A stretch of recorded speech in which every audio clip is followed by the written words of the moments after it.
Think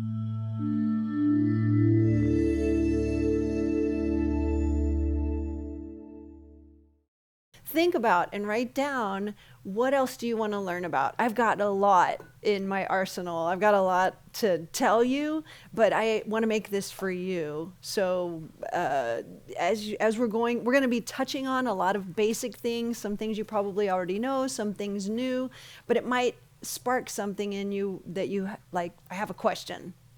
So write that down. We'll talk about it. And you can interrupt too.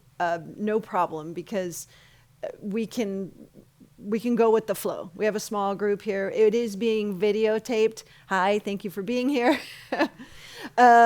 So today we are going to, I will say that. I'm going to say who I am in just a second, but I'm going to build the mystery. Who is this mysterious woman here? There's a whole slide for that, actually. So first we're going to talk about the latest science-based nutrition findings and how you can apply them to your life. So hopefully I'll be teaching you some new things today, and or reinforcing things that you already know. And so how was your holiday season? Was it good? Yeah. Did you enjoy it? Were you able to enjoy it? In our own ways, right? And it's not over yet. How many of you came here to kind of thinking, okay, I'm here because I got to get back on track. I'm at this nutrition class, back on track, right? You know what you should be, what's best for you, right? Are you here for a little bit more motivation when it comes to your food nutrition, on your intake?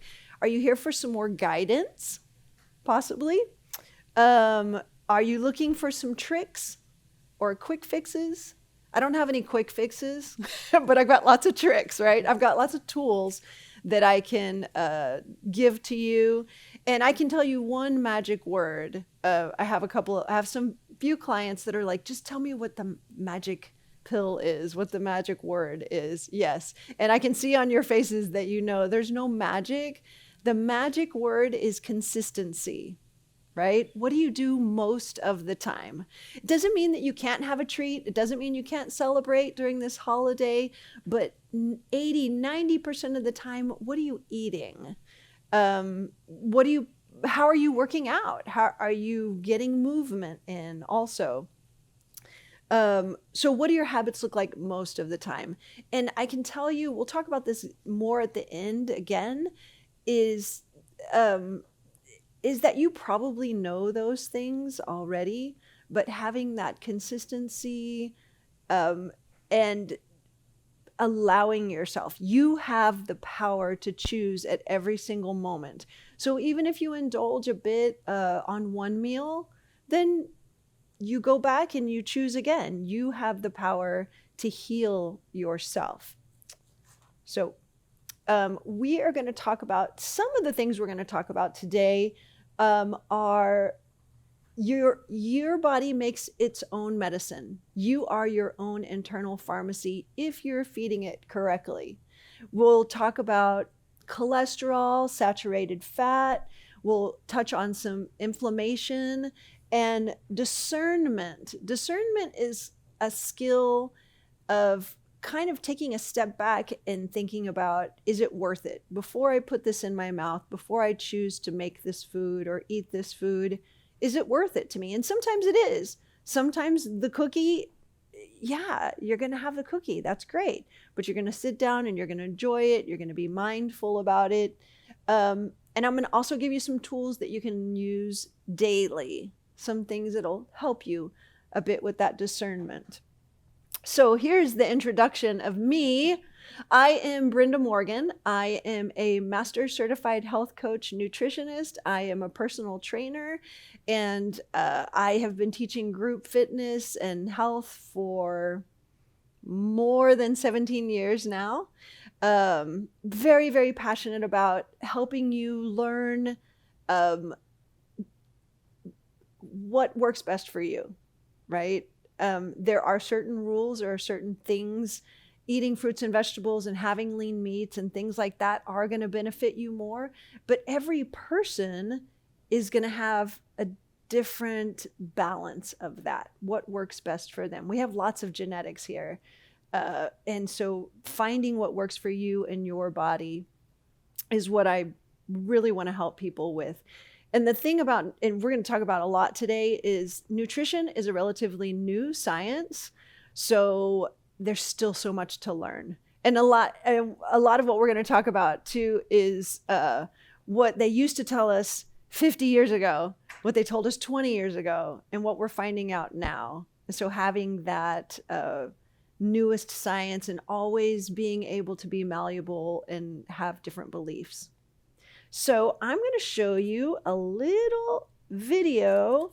And before I do too, since I've been teaching fitness classes for ThriveWell for a while now, I want to encourage you to take advantage of those classes, take advantage of they have all different formats. I know they have Pilates, they have NIA, which I teach, they have strength training. They also have art classes, they have writing classes, they have a hiking group. So I just want to encourage you to, if you've kind of forgotten about some of those things, look into it because it's a really great resource. It's available to you.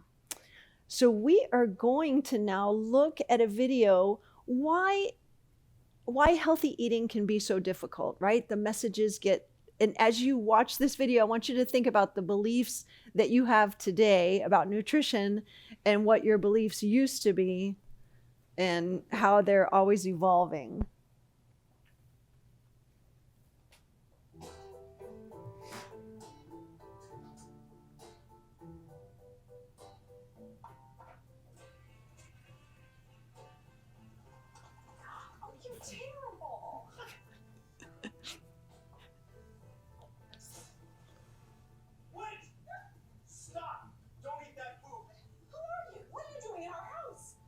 From the future. I'm here to warn you, don't eat that food. Why not? The eggs. They're full of cholesterol. What? Cholesterol. It clogs up your arteries. Eating even just one egg can dramatically increase your chance of heart attack. Don't eat eggs. Oh my God. Thank you. You're welcome.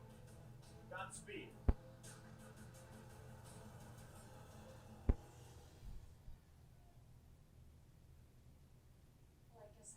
Take those eggs. Wait! Stop! You're mad. Yeah. You were wrong about the eggs. How? It turns out there's two types of cholesterol. There's good cholesterol and bad cholesterol, and eggs actually have both. So you can eat eggs, but just don't eat the egg yolks. So stick with the egg whites. Yes, thank you. Godspeed.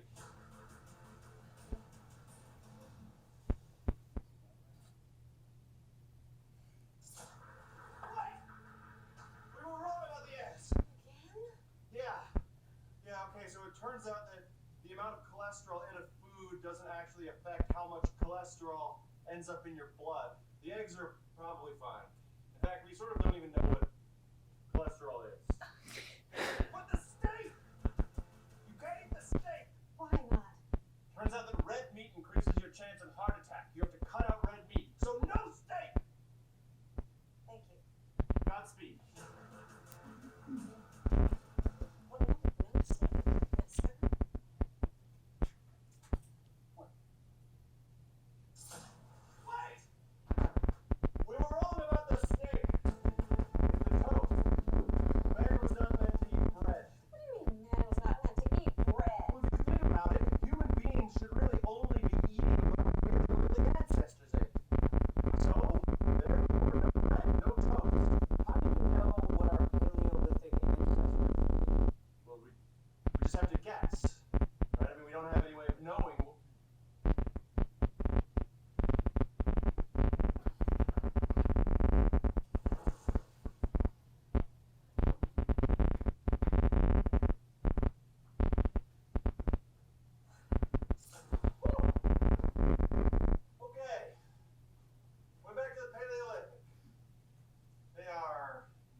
We should all be eating a lot more bread.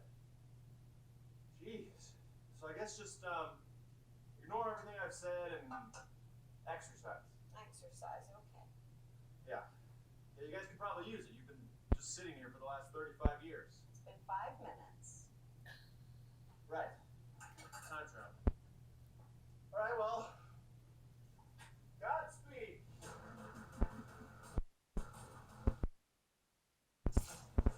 Turns out it's genetic. Doesn't matter whether you exercise or what you eat. Sorry I ruined your day.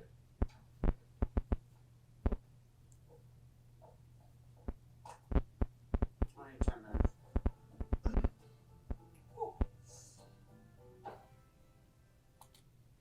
Do you feel that way sometimes? You're like, ah, it keeps changing. But we do know a lot more now, right? Like I said, nutrition is a relatively new science, been around for maybe about 300 years now.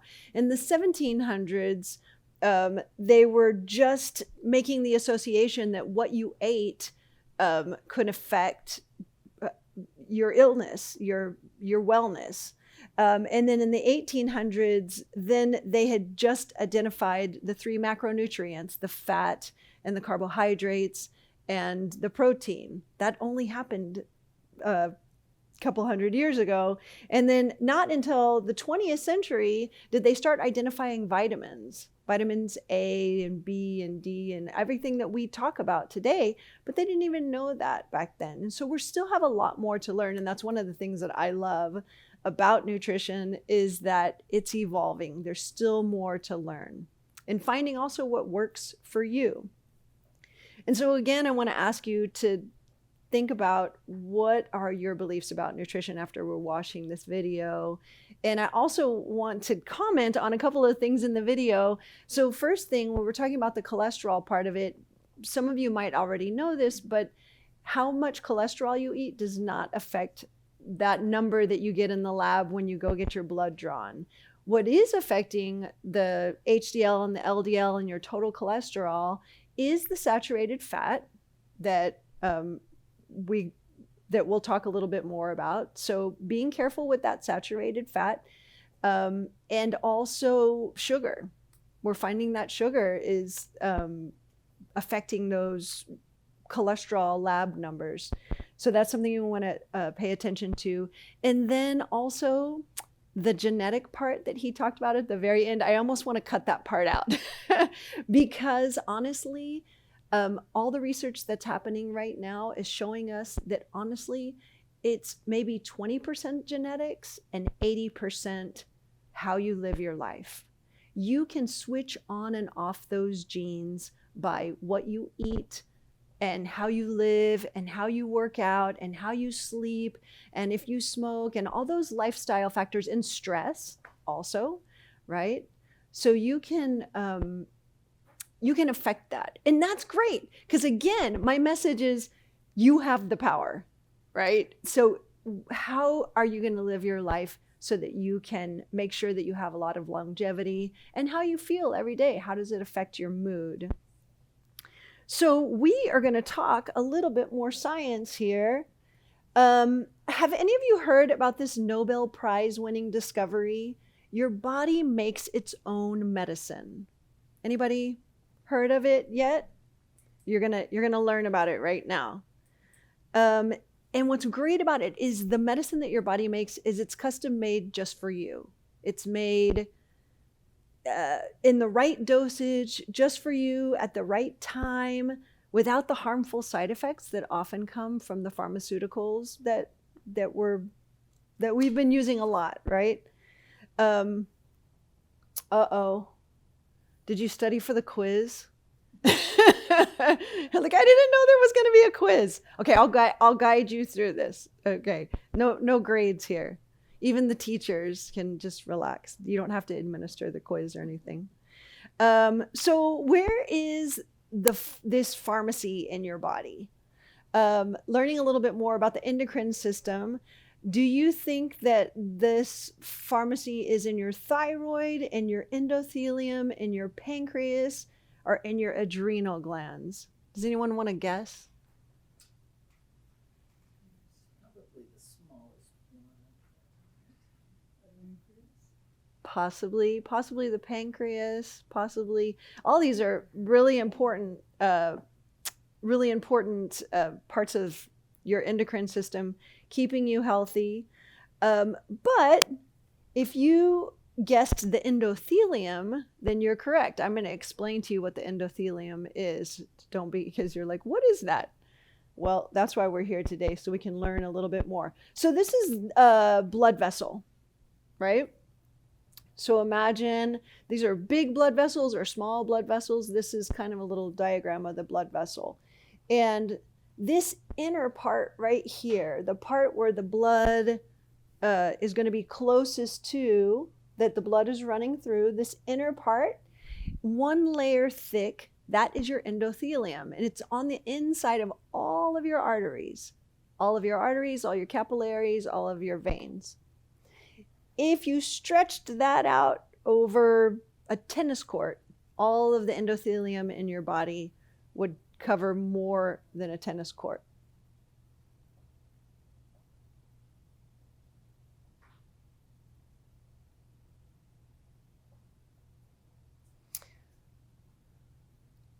This endothelium contains millions of microscopic medicine bottles. What does that mean? Well, when you are eating well, when there's not plaque on that endothelium, there is something called nitric oxide that is flowing through your veins. It's with the blood flowing through your veins. The nitric oxide is the Nobel Prize winning discovery that this is having that nitric oxide flowing through your veins is opening up all those medicine bottles, is helping your body regulate itself, to heal itself. So if you imagine this is the endothelium here, this is the endothelium.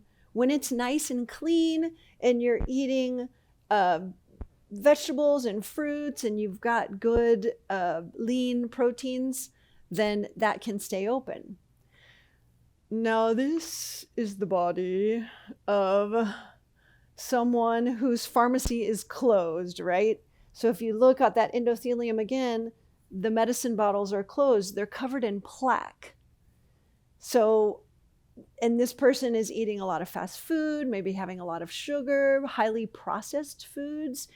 We have to battle, especially during this holiday season, with a lot of processed foods. A lot of highly palatable foods that are scientifically engineered to make you eat more. So even if you're full, you just eat more because it tastes so good and it hijacks your brain. And so this is what happens. You get a layer of plaque on that endothelium and your body, the medicine bottles are closed. And what happens then is your body, you have inflammation all over the body because it's not able to regulate. It's trying to heal itself, but it's not able to regulate with all the plaque because the endothelium's not open with the nitric oxide. So it's all connected. So you can see here, you've got sore, weak joints, a lot of pain, cancer, sore hips, gallstone, diabetes, dementia, shortness of breath, cardiovascular. This is like everything, right? Because it's all connected. And that all comes from inflammation.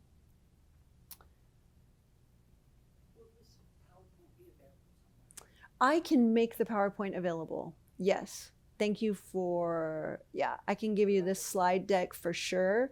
I will give it to Jose and hopefully we can put it, if you're watching us on YouTube, hopefully we can put it at the bottom there. You can open it back. We can open it up so you can see. But so that we can avoid, this is called the IBOD. IBOD is the inflammation body, right? The body in inflammation. So we can avoid this IBOD here. We're going to go back to the open medicine bottles. And what are we going to do? We're going to move. We're going to well. We're going to eat our fruits and vegetables, and make sure that you get some good omega-3s in your diet too. So good lean proteins.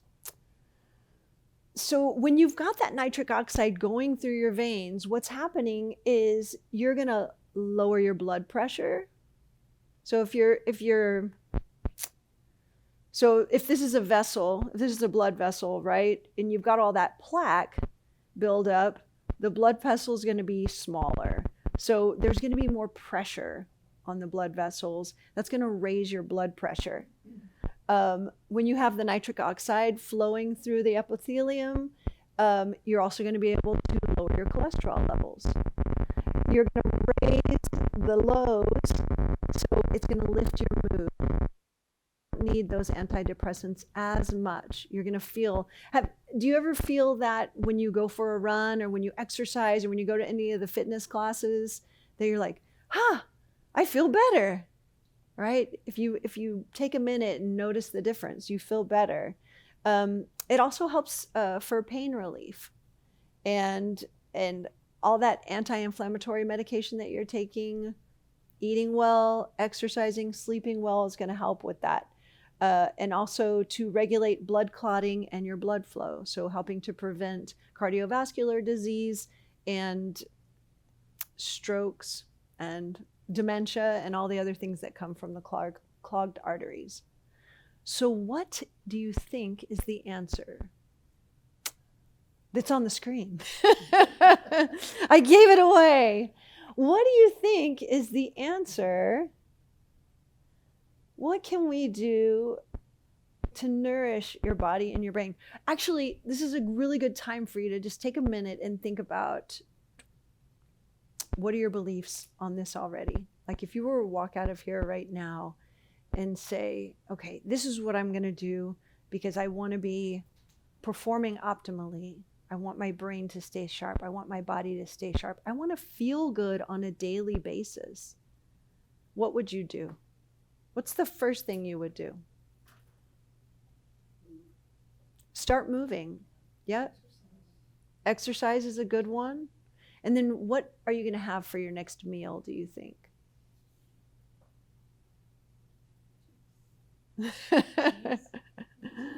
Possibly veggies, vegetables. Yeah.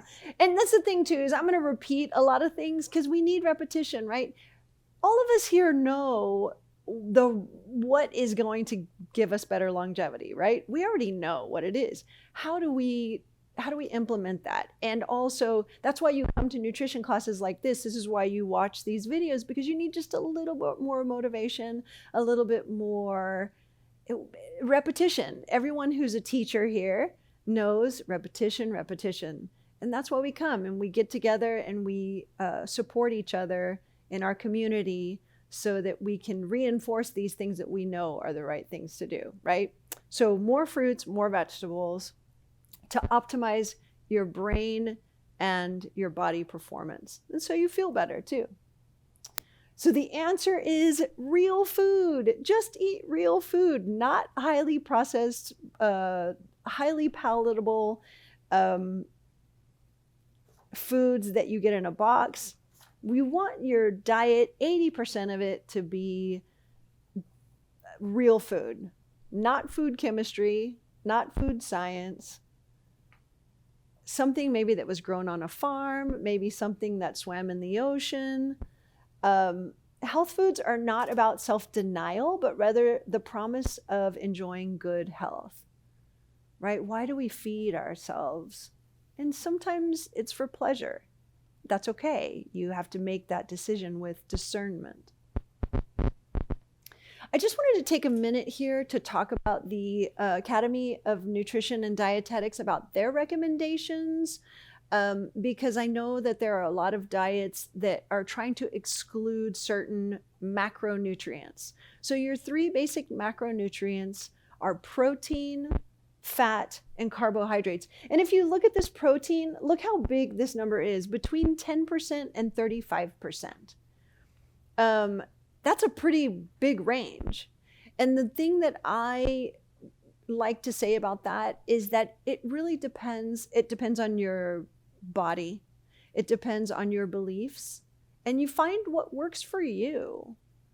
What works for you at your age, what works for you as your gender.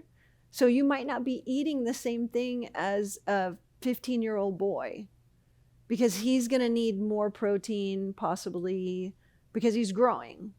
But then as we get older too, so maybe we go through a phase in our 30s and 40s, maybe we're having a little less protein. But then as we get older, we start getting into our 50s and 60s, our muscles are breaking down. That's a natural aging process, is our muscles are starting to break down. So we actually are going to need we're going to have to start upping that protein a little bit, being cognizant of ways to get that lean protein in without getting in those saturated fats. So we'll talk a lot about fish and possibly chicken and turkey and maybe some other poultries and things like that that are going to be nice and lean for you. But the fat's important. But we're going to look at healthy fats, right? So we're going to talk about avocados and nuts and salmon, fish in general, getting those omega-3s in. Omega-3s are really, really good for your mood, and keeping your cholesterol levels low. That omega-3 is going to help raise your HDLs and lower your LDLs. Do you guys know just a little bit? I have a clinical professor that calls the LDLs little devils. That's a way to remember. I was like, oh, that's so clever. I can't believe I haven't heard that before. Little devils. So the LDL is the one that you want to keep low, because that one tends to be an indicator for risk of heart disease and things like that. But what's great is if you get those HDLs in, the high density lipoproteins, the cholesterol, then it'll help to lower that LDL too. So really as we become closer to senior age, having those HDLs higher is going to help to keep the low LDLs low, the little devils at bay. It takes them out. Actually, it literally takes them out. So the HDL is going to get the little devils and it carries them out of your body. Percentages of your calories per day, is that what? Percentage of calories per day. Yes, yes. And that's the thing too, that I like to address this just for a minute, because when it comes to carbohydrates, I like to clarify that carbohydrates, fruits and vegetables are carbohydrates, right? And people are like, oh, I'm not doing carbs. But when they're saying I'm not doing carbs, I'm hoping that what they mean is they're not eating highly processed breads, white bread, white crackers, things like that. So carbohydrates are super important. You want to get your carbohydrates from beans and whole grain breads, and then lots of fruits and vegetables. This is very important too. And also, when you start worrying about the carbohydrates too much and trying to eliminate them from your diet, you also might be missing out on all of the nutrients that you need, because you're not maybe eating fruit, or you're not eating enough vegetables because you're worried about the nutrients. But the beans have specific nutrients and proteins that you're not going to get if you start trying to eliminate those things too much from your diet. So I'm going to talk to you a little bit about traffic light eating. This is something that's helpful. It's simple. We actually teach it to kids also. It's a nice way of, if you don't want to be counting calories or counting macronutrients, it's a nice way to help you with discernment. So we're going to talk about green lights and yellow light foods and red light foods. Are your green light foods, what do you think those are? Oh, I just told you. You can usually eat them raw. They're naturally colorful. They're low in calories and high in nutrients. And you can eat as much as you want. So if you eat 10 apples, if you could eat massive amount of green light foods, you can feel full, you can feel satisfied. You're going to have lots of fiber right? It's going to keep you regular also. And that fiber is really important for cleaning out that endothelium. That's also going to help to eliminate the plaque in the endothelium in your veins. So green light foods, eat all you want. The yellow light foods are those foods that are very good for you still, but they might be a little bit more higher in calories. So they're going to be nutrient dense still. We're talking about beans, we're talking about olive oils, fishes, olives, some cheeses and yogurts, but that's going to be kind of more of a moderate intake on those. Has vitamins and minerals, things that you still need in your diet, but maybe you don't want to go crazy with the nuts, right? That's one of the things that gets us where we're trying to get on a really good healthy diet and love the nuts, but we've got to kind of hold back on the nuts, right? Maybe hold back on the olives if that's something, and the cheese, but some is good for you. It still has those important vitamins and minerals that you need. So the red light foods, this is not to demonize any food, right? This is where you start to say discernment. This is when you start to go, is it worth it, right? I haven't had fried chicken in months, and I'm going to have some fried chicken. And one of the things too is, and I know as ThriveWell participants that you've heard this, is what are you going to pair it with, right? That's what company is it going to keep? But if you're going to have these red light foods, take a minute and enjoy them. Have the cookie, have the fried, but it's not very often. Is it worth it? Is it worth it to me? Have there ever been a time when you've eaten, you think, oh my gosh, I want this. This is so exciting. I'm going to eat this cake. And you start to eat the cake. And you're like, it's not very good. Right? Even though you were looking forward to it, maybe you built it up in your head. It's like, it's not really worth it. You can just stop. You theoretically, I got like a shifty eye thing here. Can you? Yes, you can, because we've lived for a long time and we still have a long life ahead of us. If this isn't the one, then there'll be another one, right? Maybe there's a better one. Maybe there's a fresher one, or maybe, and then you also have to decide how am I going to feel afterwards? Taking a moment. And that's part of the mindfulness of eating too, is you're going to enjoy it if it is really, really delicious. And then you're going to say, you know what? I'm going to project forward after a few bites and say, okay, if I keep going, then I might not feel so good anymore. So enjoy the red light food that you have. And then, now there are 4 things that I will say that you really want to try to avoid if at all possible. When we start talking about high fructose corn syrup, any artificial flavors, any artificial colors, chemical preservatives, you really want to try to avoid those. That is not a sometimes food. It's a not, really try not to get those things in your body, because your body doesn't recognize them as foods, and again, we're talking about that inflammation, it'll fight against them. It's going to say, wait, why is there an artificial color in here? And so then you get inflammation again. And these are often prepackaged foods, fast foods, things like soda and cookies and fries and things like that. So what foods should we focus on eating? So Dr. Sears Wellness Institute has this really good idea of the 4 S's.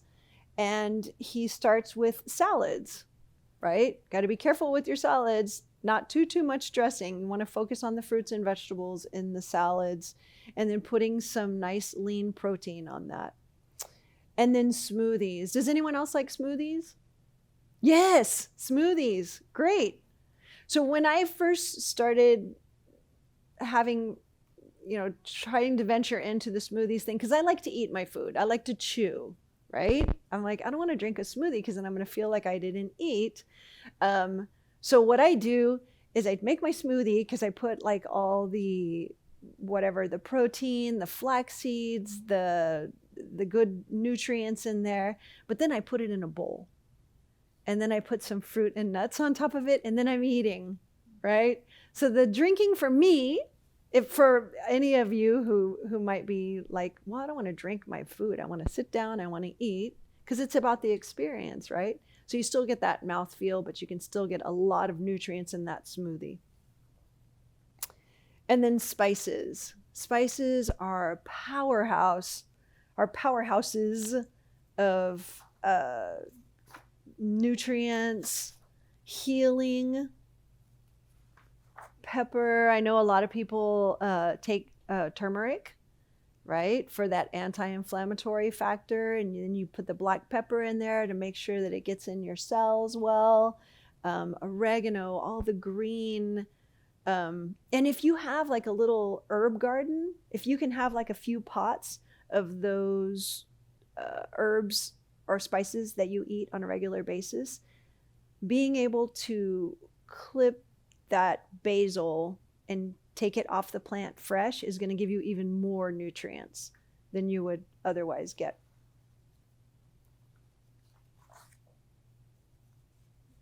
And then our fourth S is seafood. Everyone here like seafood? Yes? Good, good. That's where you're going to get your omega-3s, right? Salmon is like the powerhouse, right? Salmon is a really great one, and it's easier to get too, and it can be more affordable than maybe some of the other fishes. But like my father doesn't care so much for that salmon-y. It's a little too fishy for him. So for those people who don't really like it, you're still gonna get, if you get white fishes like drum or what are some other white fishes? Halibut. Cod, thank you. That's what I was. Mahi mahi. Yeah. So if you don't really like the salmon flavor, maybe you don't like the tuna flavor, it's a little too fishy for you, you're still going to get good omega-3s by eating those white fish also. Not quite as high, but still better. And it's a good lean protein source too, right? It's going to be better than possibly some of the other protein sources that we're looking at. So talking about the omega-3s is healthy fats are going to help you reduce that inflammation. So we've talked about the nuts, we've talked about the oil, we've talked about the olive oil. That's actually another class that we can do. So I have so much information that I want to share with you. I have to like pull it back. So this is kind of a little overview here, but we could do a whole class or a half class just on oils, because I've got like a whole sheet that'll teach you about which, like the different smoking points of different oils. So like olive oil, even though a lot of recipes nowadays, they're like, oh, it's healthy, so we're going to put olive oil. They'll tell you to put olive oil in the pan. Well, you've just killed all the healthiness of it because you heated it. So olive oils, flaxseed oils, you want to keep those cold. But if you want to cook with it, then we can start talking about avocado oils or coconut oils. I'm getting a lot of nods over here. I like that. Thank you. So you guys know about this already, but it's just a matter of like putting it into practice, because maybe some of us still have that canola oil in our pantry, and yeah, people are like, no canola oil. Yeah, you don't want those high processed oils. So you're going to give yourself an oil change. We're going to drive into the station. We're going to get an oil change. We're going to drive into our pantry and we're going to get an oil change. And we're going to start focusing on the fish oils, the nuts, the avocado. Who doesn't love avocado, right? Wow. And then focusing on those healthy oils like the olive oil, the avocado oil, the flaxseed oil. So if you're interested, at the end of this, we're going to talk a little bit more and we're going to get some more ideas. You're going to tell me what else you want me to do in this class. And if you're watching on video, then you're going to put your comments down below. and we will, there's so much for us to talk about. We could talk for years. So I like to just give a few of the sources that I use to give them credit, but also to give you guys ideas, because I get a lot of times people are asking me, what can I read? What else can I read? Or what books do you like? The Dr. Sears Wellness Institute is where I have my Master Certified Health Coach certification. And a lot of that presentation comes from them. I just kind of put my own stuff in there also. And then a lot of reading that I do. So Kara Fitzgerald, Younger You, is one of the books that I recommend. That's a really good one. David Sinclair's Lifespan. There's also the Huberman Lab podcast, or you can watch it on YouTube. He talks about health, nutrition, fitness, but he's actually a practicing scientist at Stanford University, but he podcasts every week. Also really, really good recent information. So for those of you who like, what's the latest, what's coming out. And the Academy of Nutrition and Dietetics, of course, that's where a lot of my research comes from.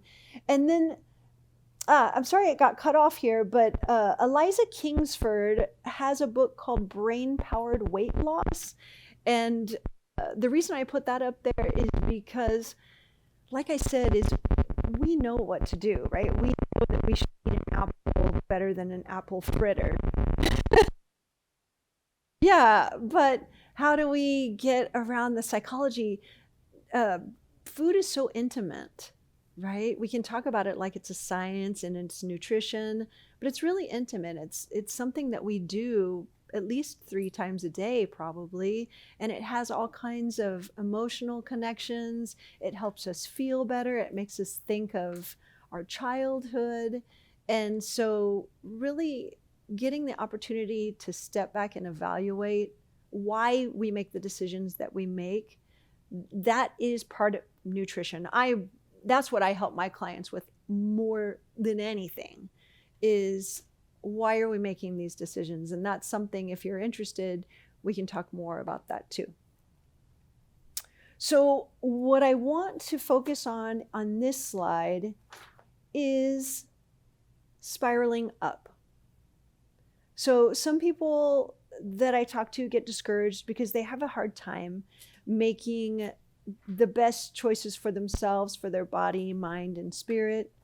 And we're constantly being bombarded with highly processed foods, with fast food, and lots of temptation.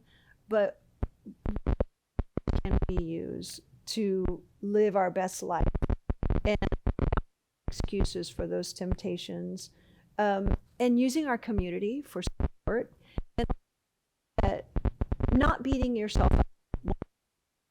Okay, I should know this already, but I did it anyway. But we're spiraling up. Just being in this class right now, we're spiraling up. So we're taking a few steps forward by learning, by reinforcing this information that we already know. Maybe you take a step back and you indulge a little bit, right? But no, we get back on track, okay? And you just keep getting better. We just keep getting better. That's why we have this nice long life that we have, so that we can just keep getting better. Kaizen is one of my favorite mantras. Kaizen is a Japanese term that means continuous self-improvement, or continuous improvement is what it means. But continuous self-improvement, right? We're always learning to get better. So, what do you want to learn about next? What interests you?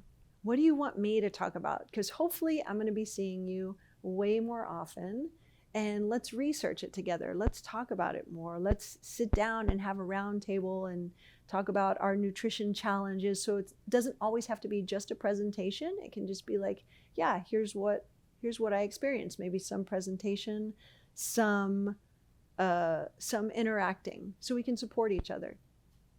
And I have a question. I'm going to repeat your question after you say it. Tell me. Tell me. Actually, I don't have my pencil. Tell me. Mm-hmm. Sugar. You want a class on sugar? And what I wanna know is, does your body know the difference Mhm. when you're eating a carb or something that's good for you but turns into sugar, I guess, inside of your body versus like a Snickers bar, which is, you know what I mean? So, Yeah. I Yeah. don't know if I told you about that. I think I've mentioned that sugar film to you before. Yes. So the question is, does your body know the difference between eating a candy bar and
Yeah, I started using it.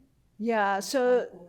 right. So they're talking about instead of using butter, they're using extra virgin or using olive oil, which is gonna or yeah is gonna be, I guess, better than as far as like eliminating the saturated fats.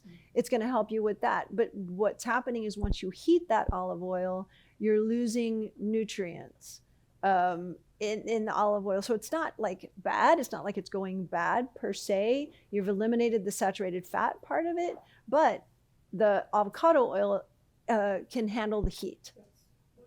Nut oil. I eat walnut oil, peanut oil. What about walnut oil and peanut oil? I cook a lot with peanut oil. Peanut oil, yeah, that's a good choice also. Walnut oil on salads, perfect. Perfect. And we can talk more about that too. So we can like really get into the numbers, like what's the smoking point of these different oils. So we can say this one is okay to bake with, but maybe not to fry with, or yeah. Peanut oil I don't bake with, Right. but I do use it for fried foods because it lasts longer. Yeah. She said she uses the peanut oil for fried foods because it lasts longer. Yeah. Do you have any other questions? Hopefully everyone at home is going to type in their questions also, and we can cater this to whatever you guys want for nutrition, because there's so much to learn. I know, because I've been working on it for decades and I love it. I can't get enough of it. So as you can see, you can get me off on a tangent and I will go on forever. But thank you so much for allowing me to present this to you. And hopefully this is just the beginning of more to come. My name is Brenda Morgan. Have a wonderful day.